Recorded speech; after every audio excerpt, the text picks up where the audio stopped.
இந்த ஆண்டு காணக்கூடிய முக்கிய விண்கல் பொழிவுகளில் ஒன்றான சதன் டெல்டா அக்பாரிஸ் விண்கல் பொழிவை இன்றிரவு காணலாம் என்று வானியலாளரும் மற்றும் பொறியியலாளருமான கிஹான் வீரசேகர தெரிவித்துள்ளார்.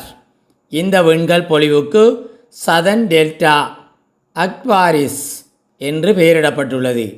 கும்ப நட்சத்திர தொகுதிக்கு அருகில் இருப்பதால் அவ்வாறு அழைப்பதாக தெரிவிக்கப்படுகின்றது.